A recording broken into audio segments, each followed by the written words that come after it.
Hello guys, कैसे हो आप लोग। आज मैं आपके सामने फिर से लेके आया हूँ तड़कता भड़कता एक नया बंगाली डिश जिसको बोलते हैं आलू तरकारी।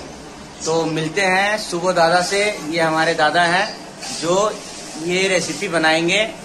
हेलो सुबो दादा, आप देख, ये हमारे सुबो दादा जो बंगाली डिश बनाएंगे। तो मिलते हैं बनाते वक्त। फ्रेंड्स, आज के আপনাদের সামনে বানাচ্ছি আমাদের বেঙ্গলি অথেন্টিক আমাদের হচ্ছে আলুর সবজি। আলু সবজি প্রথমে তেলটাকে ভালো করে হিট করে নেবেন, সঙ্গে শুকনো লঙ্কা 2-4টে দিয়ে দেবেন।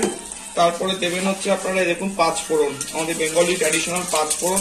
5 ফোড়ন দেওয়ার পরে আপনারা সঙ্গে সঙ্গে 5 ফোড়নটা বেশি জ্বলতে দেবেন না, দিয়ে দেবেন হচ্ছে টমেটো আর হচ্ছে আদা কাঁচা লঙ্কা পেস্ট, মানে দারদারা পেস্ট যাকে বলে, বেশি পেস্ট করবেন না। এবারে এটাকে একটুখানি ভালো করে ম্যাশ করে নেবেন। এরপর আপনারা দেবেন হচ্ছে একটু কসুরি মেথি। কসুরি মেথি সবারই ঘরে অ্যাভেলেবেল থাকে, কসুরি মেথি দিয়ে দিবেন। এই তরকারিটা পিওরলি ভেজ সবজি, এতে কোনো পেঁয়াজ রসুন পড়বে না, যে কেউ খেতে পারবে, টেস্টি অ্যান্ড ভেরি স্পাইসি। এরপরে রেগুলার মশলা আমরা যা দিই, সল্ট, নমক, একটু হলুদের গুঁড়ো, একটু কাশ্মীরি লঙ্কার গুঁড়ো, আর সঙ্গে দিতে হবে একটু ঝাল লঙ্কা। যেহেতু কাঁচা লঙ্কা দেওয়া আছে, বেশি ঝাল দেওয়ার দরকার নেই। হয়ে গেল। এরপরে আপনারা দেবেন হচ্ছে একটু গরম জলটা দেবেন, তাহলে সবজিটা বেশি ভালো হয়। তারপরে এই যে আমাদের আলু সেদ্ধ করে রাখা, সেইটাকে দিয়ে দেবেন।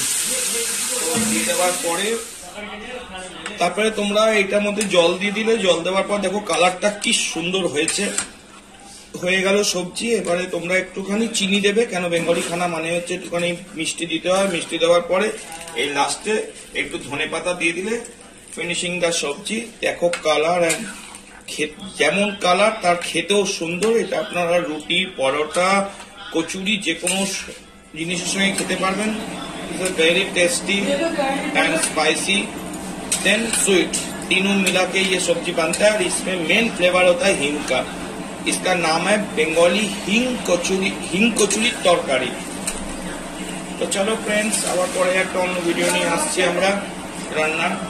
কালার দেখো সুন্দর একটা ঠিক গ্রেভি কালার। চলো টাটা বাই বাই। লাইক करो, कमेंट करो और যতদূর সম্ভব তোমরা শেয়ার করো।